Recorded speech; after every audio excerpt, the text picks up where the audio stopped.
Hi, I'm Mimi Chan. Welcome to Culture Chat. Thanks for joining the conversation.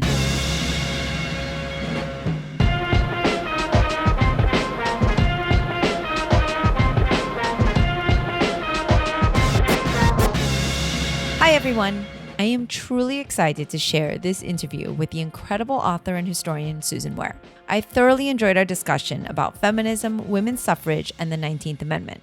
This may sound like a history lesson, but I promise you will enjoy this conversation as much as I did. I felt I could listen to Susan speak all day, and I'm honored that she agreed to be a guest on this show. Susan Ware is the author and editor of numerous books on 20th century U.S. history. She is a pioneer in the field of women's history and a leading feminist biographer. Her book, Why They Marched, The Untold Stories of the Women Who Fought for the Right to Vote, is an insightful look at the suffrage movement through the lives of some remarkable women. I'm loving these conversations and hope you are too. If you are, please rate my podcast on your platform of choice and share it with others. If you'd like to support with a donation to help keep this podcast going, you can become a patron of the show by visiting my website or patreon.com. For comments or suggestions, email me at mimi@culturechatpodcast.com or reach out on social media at SifuMimiChan. Now, on with the show. Hello, Susan Ware. Thank you so much for joining me on Culture Chat today. Well, thank you for reaching out and inviting me. Yes. Well, it's been, like we spoke a little bit on our pre-interview, a very busy couple weeks for you, being that we are celebrating the 100th anniversary of the ratification of the 19th Amendment.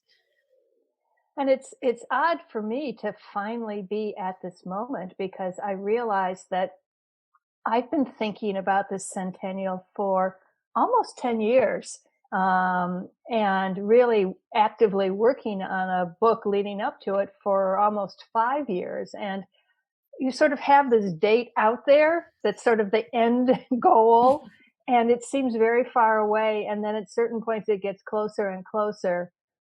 And then all of a sudden, something like the pandemic hits, and you think, wait a minute, this is going to change things. And then people just keep going forward. And here we are. Yes, So yes. I think I have to kind of pinch myself sometimes to say, we are through the actual centennial. On the other hand, um, maybe the way to see it is just it's the beginning of a centennial year where people will be grappling with the implications of the 19th Amendment. Certainly, the question of voting rights and women in politics is a very timely one over the next couple of months. I would say So so. I think, there wasn't really any chance that all interest would suddenly cease on August 27th. I think that the topic, once it's out there and part of a larger conversation, is going to stay on the table. And so I think I'll be busy for a little while longer, which is fine with me. Yes, yes. Well, again, I really appreciate you spending the time today to talk to me because I know that due to the celebration and everything being so timely, it's been everyone's kind of been reaching out to you for your expertise, and I'm really excited to talk to you about this because it is kind of something that when you're in your field, it is on your mind and you are zeroing in, and you're of course you've written not just one but several books, and of course celebrated as a historian and kind of an expert in this, and so. In terms of what you just said, I do feel that it's something that has been brought to everyone's kind of attention in a positive way because I didn't think about, oh, this is the 100th year. I haven't been thinking about that for the last 10 years, that this is coming up, that there's this Yeah. milestone moment. But you're right. In terms of women voting, elections, you couldn't have bigger buzzwords right now leading up to, of course, the November election. And so for you, the fact that you have kind of been absorbed in that for the last 10 years, and now, we spoke off air like, oh, the celebration, the 100th, we hit the milestone. It kind of feels like it is just the beginning.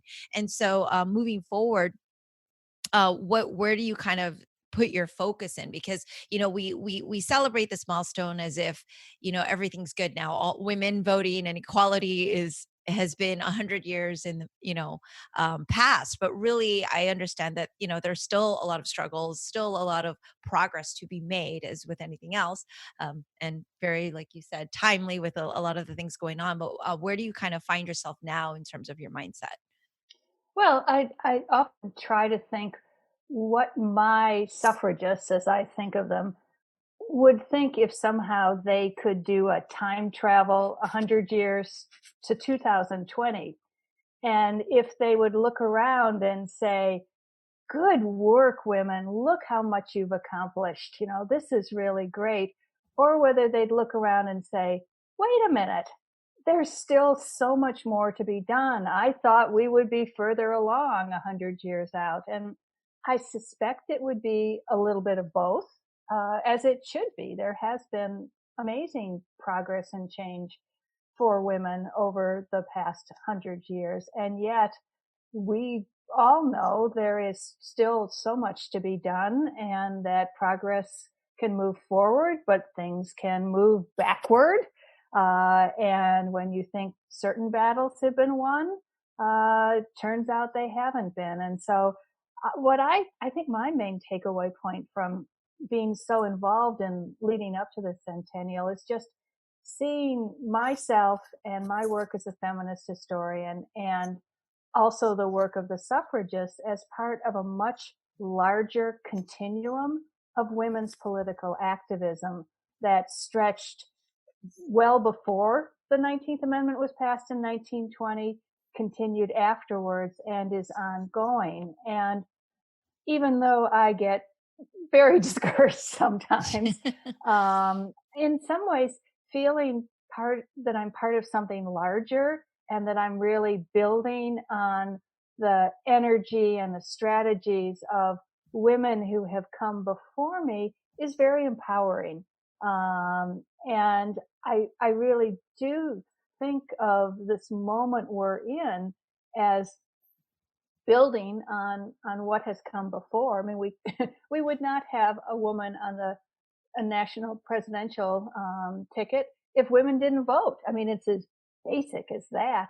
Yeah. But also just the importance and the new visibility of women of color in our political system is just amazing. And in some ways, that is such an interesting tie-in to the celebrations or the commemorations of the 19th Amendment, because as I'm sure you know, we can't just uncritically celebrate this 19th Amendment because it did not allow all American women to vote. You had the phrase in the Constitution, shall not be denied the right. But on the ground, in the states, many women were prevented from voting. And the largest group, of course, was African American women in the South, for whom the 19th Amendment was a hollow victory, if at all. And so there, if my theme of continuing the struggle, African American women had to really continue to fight for another 45 years until the Voting Rights Act of 1965, and then the various amendments in 1970 and 75 to win this right. And so if you see that as kind of a middle milestone, and then to move forward to where we are today, and to see the diversity of women who ran for public office and won in 2018, and what we're seeing in 2020, it really is quite a remarkable story. And I'm a historian, so I think all contemporary stories have historical roots, and they usually do. But I think that is one that just is such a good connection to the history of the 19th Amendment, because 19th Amendment was both an important milestone, but also an incomplete one. And one of the things that I've really been pleased about as I've gone around and talked about the amendment and been involved in podcasts and documentaries and various things is that people really get that it mainly enfranchised white women in 1920. This is a point partly because of where we are as a society at the moment, where questions of racism and discrimination are very much on people's minds.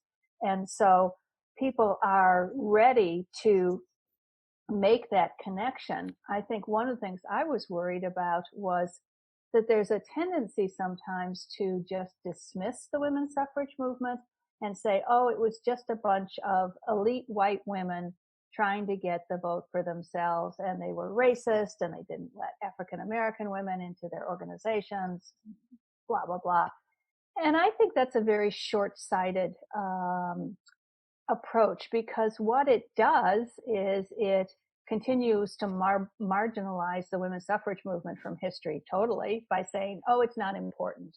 Whereas in fact, it was the largest mobilization of women ever. And even more damaging, it totally marginalizes the contributions of African American women to the struggle. And to me, that is not a good outcome. And I think one of the things that's been most gratifying is seeing the attention that African American suffragists and working class suffragists, not, well, sometimes I say, not your grandmother's suffrage movement, a wider cast of characters were involved in this. And I think in many ways, these women often had a broader vision of women's rights and feminism, because they weren't coming at the question just from the lens of gender. If you're a working class activist, you're so aware of class and the way that class intersects with gender. If you're an African American activist, you've got race, class, and gender. And it's much closer to the intersectional vision that contemporary feminism brings to all questions. And so I think it's easier for people to embrace these women and their broader vision as one that is in many ways setting the stage for where we are now. Okay, you gave me a lot to think about right there, and I love it. And I did get a chance to read your book, of course, and I learned a huge scope of facts in that book. And what I really enjoyed so much about why they march untold stories of the women who fought for the right to vote is that it was just that there were these untold stories. Because my first memory as a child of anything to do with suffragettes or voting was literally Mary Poppins, and That's a and lot of people. Yeah. yes, and seeing, okay, she's wearing a sash and she's, singing. And I was very young at the time. So that's kind of my first thing. And then, thinking about the anniversary and all of these things, it made you kind of bring it to your attention. And reading your book was so insightful because it did bring about all these other stories. Because of course, Susan B. Anthony, everybody that name comes to mind, and rightfully so. But there were so many interesting stories that you brought to my attention, which I know that as a historian, and other historians probably go, of course, we know those stories. But in terms of general public, I think it was just so refreshing to highlight that what you just mentioned, that there were African American women who were fighting not just for women, but also for race and for the working class, so many other things like Sojourner and Ida Mm-hmm. B. Wells. Like, maybe you can kind of share a little tidbit of one of their stories, because I really love the Ida Wells Barnett story. I thought it was just very it was really enlightening. Like, I of course knew that there were other women and there were many people who fought to give us, the rights that we have today and are still fighting now. I think what you mentioned earlier, I know I'm jumping around because you gave me so much to think about, but that timeliness of wanting to empathize and understand what those women went through, because it was such a tumultuous fight. But yet right now there is a different type of tumultuous fight that we're in. So, but going back to maybe sharing a little bit about Ida Wells Barnett, I was really fascinated by kind of what you wrote and that's in her kind of history. Well, let me backtrack up just a little bit, Sure. and to mention why I chose that kind of unusual format in my book, which is 19 short biographical portraits, 19 for the 19th Amendment, each one paired with a suffrage object. And what I was trying to do, and I think this comes from my training both as a historian, but mainly as a biographer, is that I was trying to find a way to make the story come alive to people in a way that it didn't just turn into some big, boring meta narrative about national organizations that was just devoid of people. And the way that I know how to do that as a writer and as a biographer is through individual lives. And so that was in many ways the key breakthrough for me, realizing that if I chose this selection of women well, I could actually tell a general history of the suffrage movement, but I could bring it closer and do it in individual lives. And each individual life had to have a story that would reach out to general readers like yourself, who really didn't know very much about the suffrage movement to begin with. And so, of course, I had to figure out who my women were. But I don't think there was ever any question that I wouldn't include Ida Wells, because she is such a towering figure in the field of African American history. And her activism is so much broader than suffrage. I mean, she's really best known as an anti lynching activist. Uh, and yet, she has this powerful suffrage moment where she's part of the Illinois delegation. She lives in Chicago, which means she can vote. She's not in the South. And she's part of a suffrage delegation that goes to a march in Washington in 1913.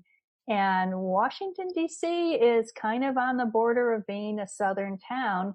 And the national leadership was concerned about alienating Southern supporters. And the word came down from on high that it was requested that the African American women march separately at the back of the parade. I mean, this literally is like go to the The back of the back of the bus, bus. like in the civil rights movement. Yeah. And this caused much consternation in the Illinois delegation, with a lot of the white women saying, what kind of a movement for democracy are we if we're asking one of our prominent members, and Ida B. Wells was a very prominent politician in Chicago, to not march with our delegation. But in the end, it was sort of thought, okay, well, we'll see what happens. And when the parade started, Ida B. Wells was nowhere to be seen. And what she did, which is just so classy, is she joins the suffrage parade after it officially starts and just merges right in with the Illinois delegation, walks with her white friends, and there's no problems, and she finishes the march. And what a statement for her to make. And I think it's one that really encapsulates both the courage of black and white suffragists, but also some of these underlying problems like the racism of the movement that would have put her in that position in the first place. Um, so that is why she is in the book, and I think rightly so. Absolutely. Yeah, it was such a powerful image, which of course you wrote so beautifully and very vividly for us to kind of, kind of feel like we were there. And as a historian, I feel like this must be a very interesting time because there are a lot of moments that I've spoken to so many people because I cover a lot of things on social justice Mhm. and I'm really passionate about a lot of the issues that are on the table since 2016 especially. And Yeah. I and I wonder, and I've spoken to people who say, excuse me, if you were alive or if you were there, would you have stood up and marched at Selma? Would you have been there with Martin, Luther King? Would you have done all these things, right? And a lot of people have brought up to my attention, like, well, now is a kind of a time to kind of show if you would be standing up with them. There are ways now because it's almost like this second wave of civil rights. There's a second wave of things brought to our attention of systemic racism, et cetera. And so looking at the women's movement and looking at someone like Ida B. Wells standing up and being so like you said, classy but strong and courageous, and also the white women that stood with her because it Mhm. wasn't as if it was something that was easy or for them as well, to make that choice to say no, we're going to be solidarity here, and this is the choice we're making. So I feel like there's this parallelism of a lot of things happening now. And as a historian, I'm so curious as to the lens that you're seeing things, where we've seen for the first time, I think, in a very long time, a lot of uh, other people standing up with, for example, Black Lives Matter, other people that never did in the past and kind of have embraced it in a different way. Um, I don't know if you have kind of thoughts on what you're seeing in terms of history repeating, or like in a historical lens, how that kind of plays out for you. Well, historians do tend to like to stick to their history rather than, otherwise we would be journalists or Yes. television commentators or other such things. But as a historian who has studied the 20th century and as someone who has lived a good chunk of years, it does feel to me like something seismically different is happening at the moment, especially over the issue of race. And I'm still waiting to see how it plays out. But it did feel like one of those moments that we're going to look back on and say in May and June, some things really changed in a positive way. Now, I know we're now in kind of a backlash to a lot of that, but Mhm. that always, that goes with the turf. Um, but I think it is important to sort of think about, how change happens. And this is a lesson that I learned from the suffrage movement. It's a combination of taking your message to the streets, which is what the suffragists did in their parades and their marches and picketing the White House and going on hunger strikes and all of those tactics, which are very similar to the way people have been protesting for years before and years since. But that's not enough. You really also need to have that sense, I think, of working within the system and trying to pass legislation and do court challenges and build that kind of legal basis for change, the underpinning of what you want to happen. And it's slow work, and it's like two steps forward, one step back, or sometimes three steps back. But it needs to be done. And both of them, I think, need to be done. And what's interesting about so much of the activism now is just seeing the breadth of the coalitions, which is very exciting to me when you see people coming together, men and women, and from different backgrounds and different ideologies, but their eyes are on the same prize, and they don't all have to agree with each other. In fact, they will not all agree with each other. That's part of the challenge. But the important thing is to get out there and to make your voices known. And I see that happening both in the streets, and I'm seeing it happening around the issue of voting rights, because the question of voter suppression is so much on our minds these days, rightly so. Are people who want to vote in November going to be able to fully and freely? And that is not a settled question. And I think that one of the other sort of timelinesses of the suffrage movement is just, if you think about them as the voting rights activists of their day, um, but we know voting rights are such an important issue, and that we really have to work hard to protect those rights and to expand them.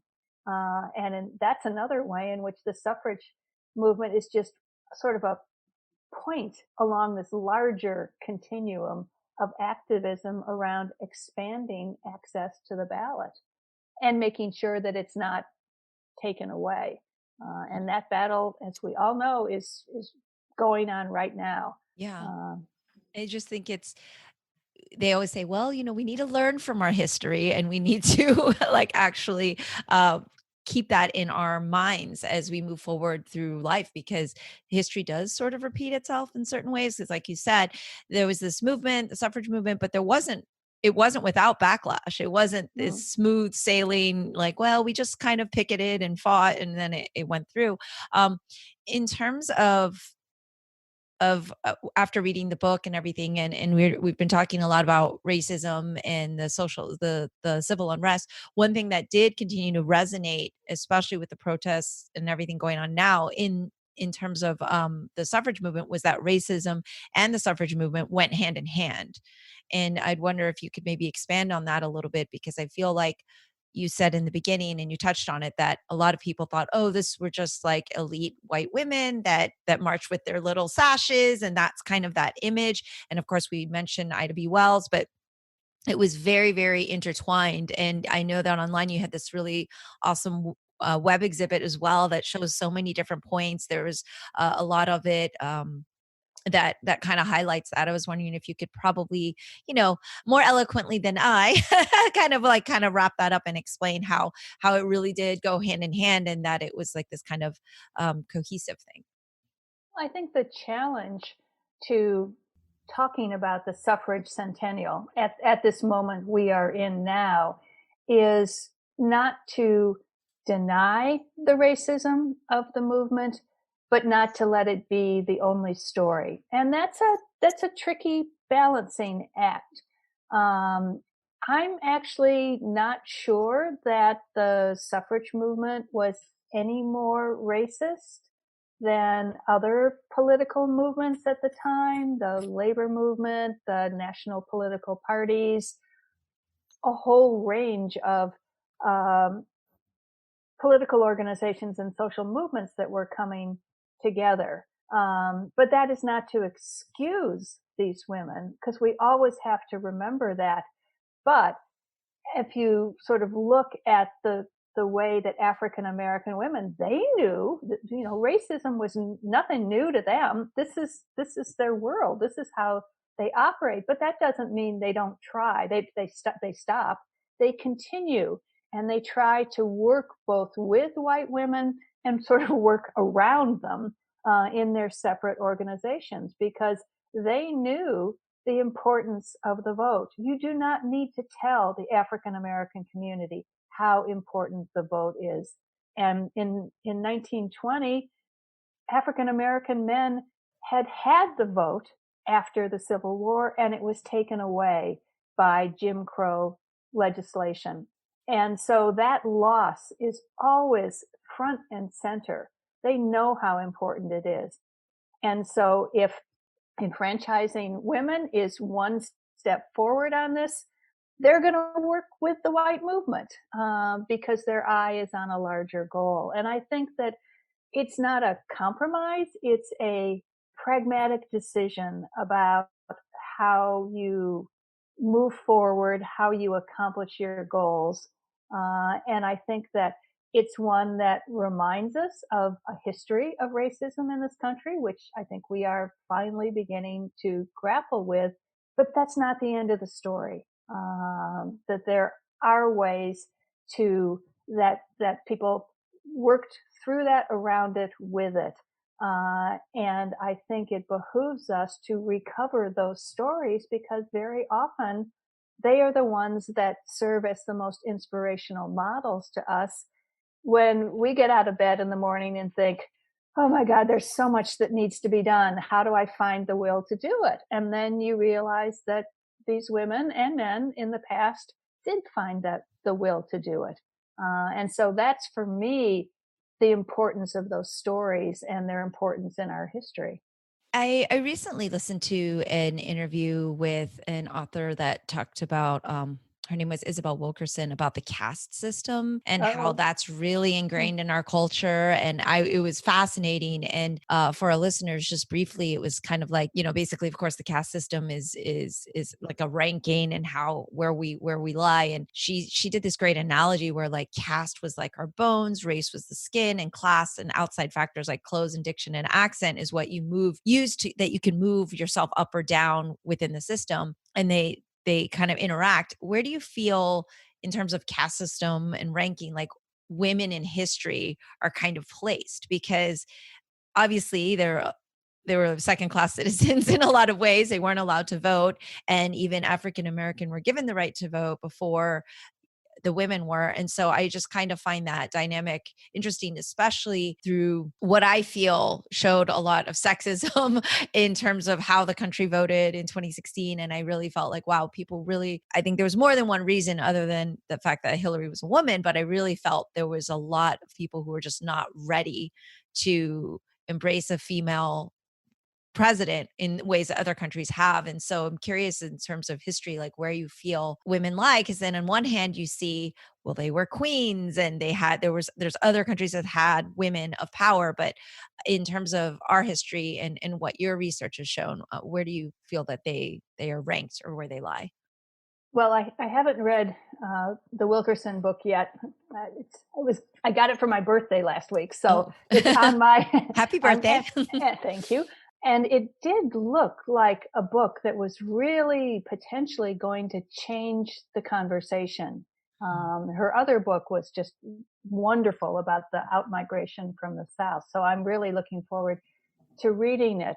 But I can't specifically speak to how she deploys the issue of caste to women, and yet, just sort of off the top of my head, if you think about the way that class has differentiated among women as well as race, it certainly seems that certain upper class white women have been able to thrive and enjoy all the perks of their white privilege alongside men. So, and yet we see plenty of evidence, and you were totally correct to bring up the 2016 election and the misogyny that it brought out against Hillary Clinton. There still is something there that is uncomfortable with women holding power. And I would have thought we were further along on that one. Yeah. And I was actually dismayed in 2016 to see how it reared its ugly head in ways. And yet that's a good reminder to us that it has not gone away and that we have to be vigilant and we have to keep at this. But so there is something very deeply rooted in a fear of women's power, which doesn't mean that there can't be queens and powerful women and all of those things. And to my mind, that is why feminism is necessary and will always be necessary in order to try and combat broad prejudices like that, which really I think have no place in modern life, but do need to be constantly challenged and hopefully overturned. Something I definitely wanted to ask you, since you're celebrated as a pioneer in the field of women's history and described as a feminist biographer, written so many books, and so knowledgeable on suffrage and many things involving women. I would like to know how you define feminism to people. That is the hardest question you've asked me yet. And there's uh, in so many ways, it just comes down to taking women seriously and not putting artificial barriers in their way. And there are all kinds of complicated 4-level definitions and whatever, but it's really the idea, I think, that women are people. Uh, and and yet that's tricky, because if women are people, then why do we need a separate women's movement? What's that thing that brings us women, we women, together? And that thing that brings us together is the misogyny and the patriarchy that has been keeping us down. But I think that in general, my goal is really one where we see women's rights as human rights. And that has really been an important thread of especially global feminism since the 1990s. And it's part of this expansion of our understanding of what are women's issues beyond narrow legal equality or even things like daycare, which of course we need, but to really thinking of it as a woman having the ability to live a life not in poverty, not in disease, and with comfort, and that these are women's issues, but they're also human rights issues. And that's where I think feminism is now. I'm not sure the suffrage movement had quite that expansive a vision, although they did very much have an international vision of women's rights and women's suffrage. But to me, that's really where I come out. And in many ways, if you look at the activism of women around the globe, it is just breathtaking, grassroots up, some ways much more organized and influential than where we are in the United States. But there's also a dialogue that's going on between the global north and the global south that is really, really exciting. So to me, that's the future of feminism. And we'll see where it goes. And what do you think is a common misconception about feminism? Because I tend to get into these conversations and I'll say something like, well, I'm a feminist, so of course I support XYZ. And that word is a little bit of a trigger, probably because it's been portrayed as such. But what do you think a big misconception is about the word or the movement?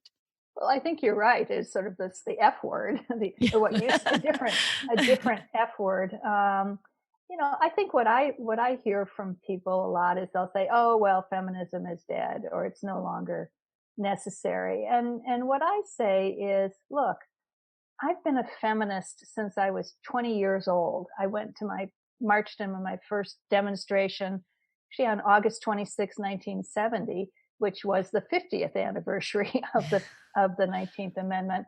And I'm going to be a feminist until I die.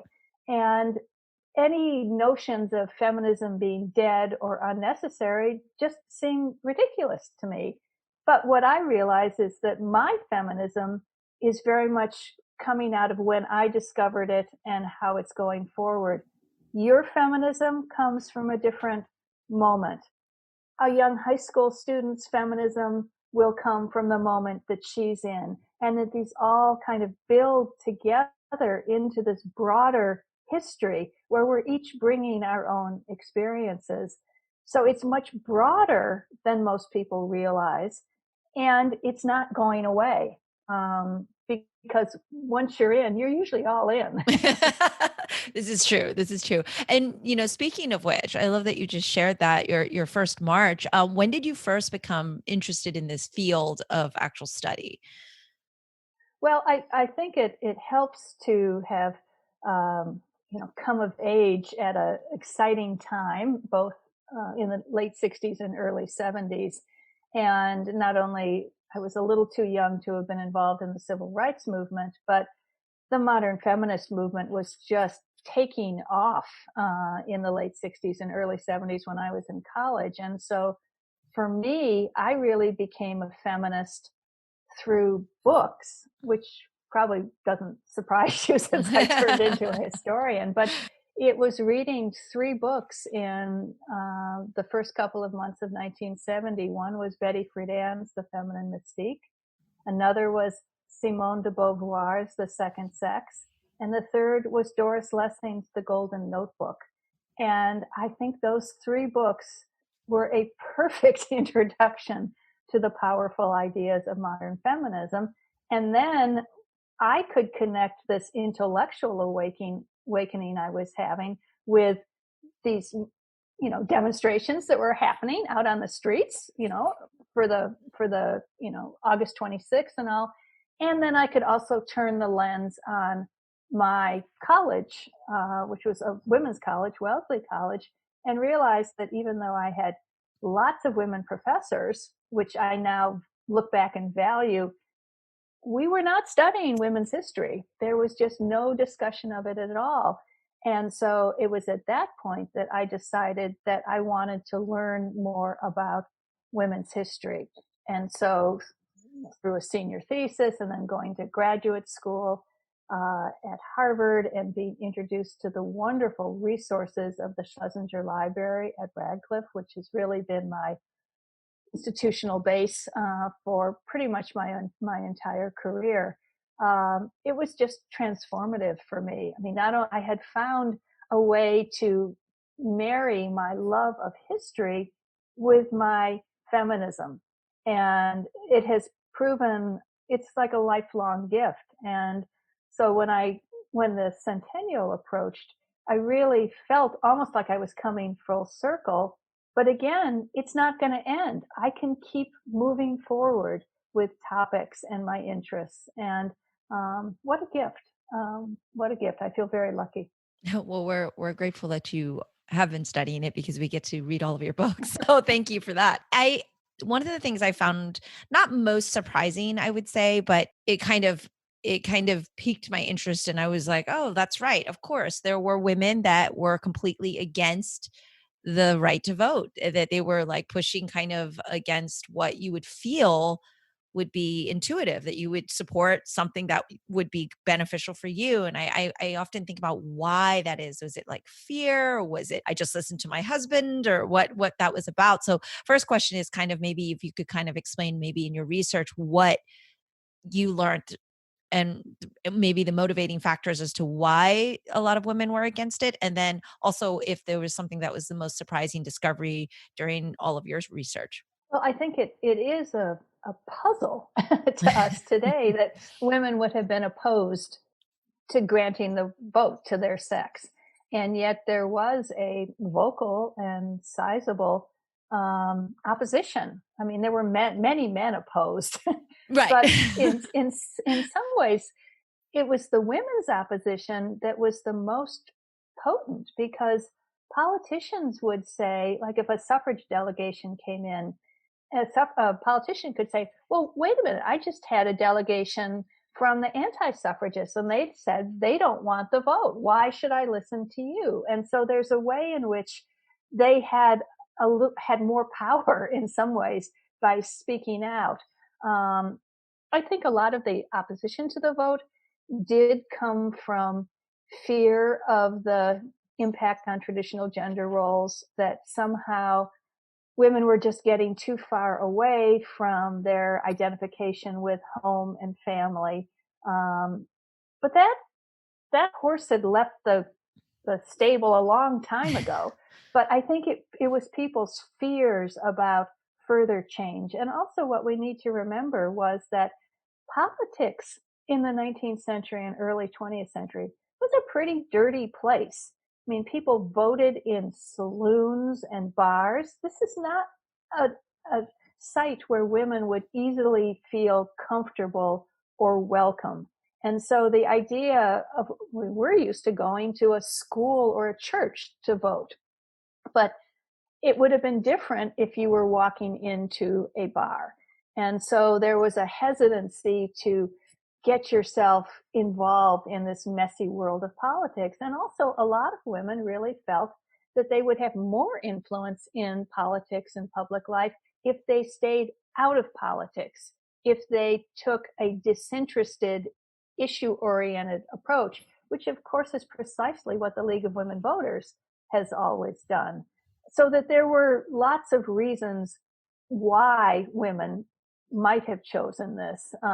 It still does seem a little hard to imagine.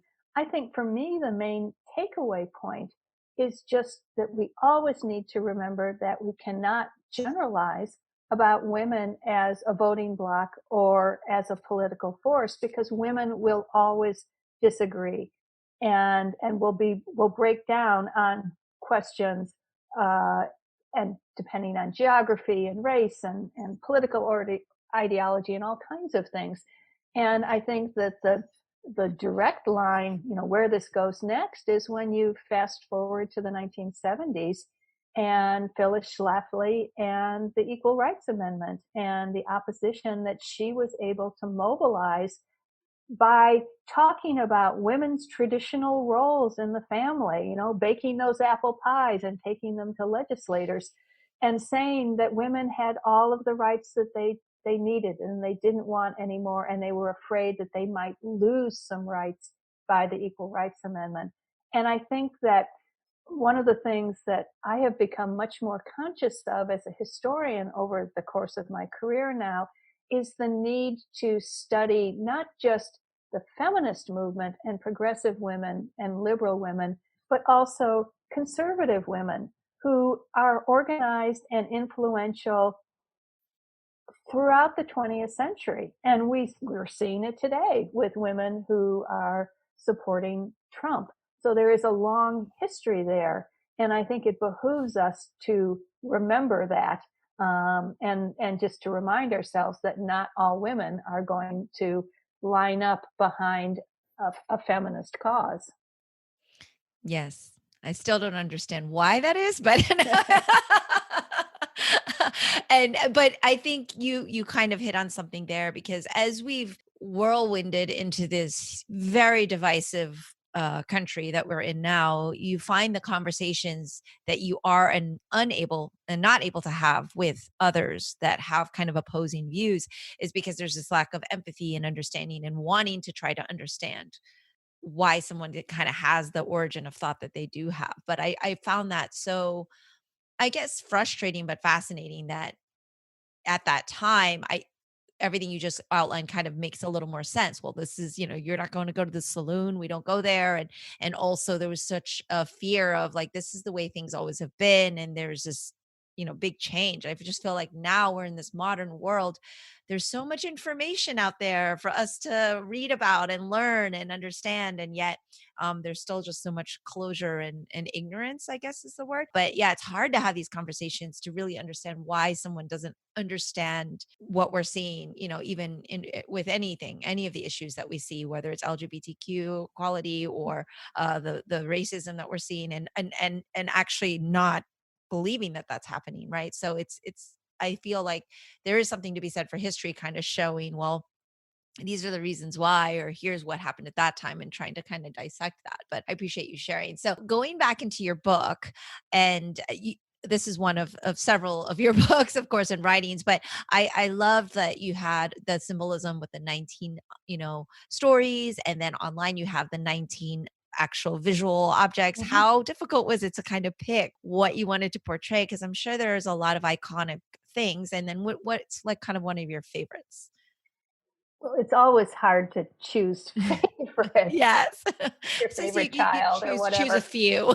Um, but I think in some ways it because I have been so steeped in women's history for so long, many of the objects I chose were ones that have been part of my life as a scholar for a long time. And one example is the death mask of Charlotte Perkins Gilman, who was an amazing feminist intellectual.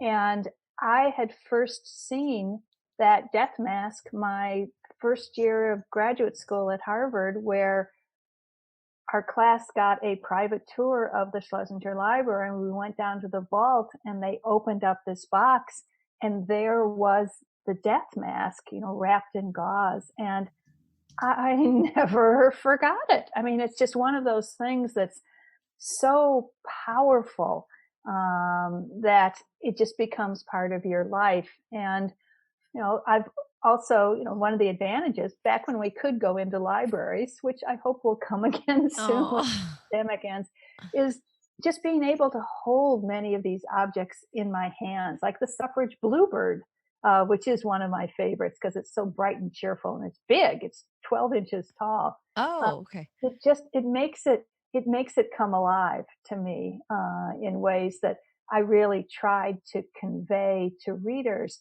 But then I'm also, I had an agenda. I wanted, through both my objects and through my biographies, I did want to be able to tell a story of the larger suffrage movement. So some things were chosen because they filled a gap.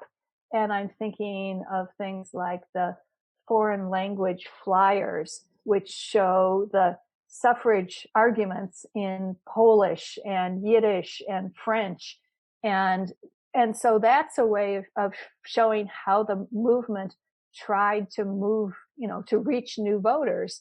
And it's also a way of talking about strategies. And so that sort of fits there. And but it's like everything when you're writing a book. It's a huge balancing act. I mean, certain things I thought would be in, they didn't make it, and other ones at the last moment finally came in. But the one that really stuck with me the most, I think, is my very first object, which is a tree plaque of a suffrage forest that Carrie Chapman um, set up on her estate north of New York City. And I was so taken with that I actually created my own suffrage forest here on my farm in New Hampshire. And I had 19 plaques made, one for each of the women in my chapters, and I mounted them on a path in my woods. And you walk through the suffrage forest, and it is just so powerful because you have the individual trees with the individual women, and yet they're part of a forest. So you have the sense of them being part of this larger social movement. And to me, that's just a perfect metaphor of how things happen, of what a social movement is about and what suffrage is all about. And that was directly inspired by one of the objects in my book. That's so beautiful. It's like amazing. I'm just tell me more. Oh, that's amazing. I'd love to see a photo of the forest and that imagery so I could share it with our listeners. But this I has have a, been I have a little clip I can send oh, you. I would So love that. I would love that. Thank you so much. Yeah, that is incredible. And for our listeners, do you want to share? I guess they can get your book on Amazon. It's pretty much available everywhere. it is, and it's also just out in paperback. So it will be, I'm hoping, will be used in college courses. Hmm. And the feedback I've gotten so far from friends of mine who have used it in class say that it works really well. It sort of fulfills the purpose of making the history come alive by telling it through individual stories. But it's also been very gratifying to me the way people, general readers, can come to the story and get drawn into it. And it's often new to them, but they really seem to appreciate learning about history through lives and objects. And so I've been very gratified at the response that I've gotten Yeah, so it far. it's a wonderful, wonderful book. And I will be the first to admit, like these days, I'm not in the mood for nonfiction. I just need to be, in my little fantasy world or my, novels that are just kind of removing me. But when I sat down to, I did actually the audiobook, and then I looked at your website for all the visuals and everything. And I told my husband, I'm like, I thought this was going to be kind of like homework a little bit, like, oh, got to read and study now. And I was like, but it's so fascinating. I couldn't stop listening. I'm like up at 1 a.m. and I wanted to know the next story and the women are just so inspirational and it's just fascinating. So I definitely urge listeners, it's not like homework. It's absolutely uh, Definitely not homework. definitely not homework. It's completely a great submersion into understanding more, but also, you know, kind of living these along the story of these lives. And thank you for taking us on that journey. I really, really enjoyed it and enjoyed our discussion today. Hopefully, you'll come back again and we can talk about some more fun things and feminism. But I did want to say, I know that you continue, the book, of course, Why They March, but I know you continue to march. I saw you started at the 50th anniversary. I saw pictures online of you doing a march in 2017 in the Women's March, and I could see that you are still not just writing about it, but living it. And so it's very inspirational to me. Well, what other choice do I have? I mean, it really, feminism has changed my life. And, again, being able to share my activism, but also my scholarship and have it be part of not just historical conversations, but where we are now, it really has been profoundly exciting. And I'm so glad that you asked me to be on your show because this gave me another chance to do it. And I do hope we'll have another chance to talk at some point in the future. Awesome. Awesome. Well, last question is, do you have any, other than your wonderful books, a book or film that you recommend that to kind of get people maybe, or just something that you enjoy, recommend for others? Well, there are two things that I would recommend. The first is the PBS documentary called The Vote, which is part of the American Experience. It is airing again this month on PBS, and it's really powerful because they were able to find, the focus is mainly on the last 10 years of the movement. They have a lot of newsreel footage, and there's something about seeing the suffragists in movement, in motion, that makes them even more powerful. And they had some footage I had never seen before. And so I think that that's a very good way to get people into the movement.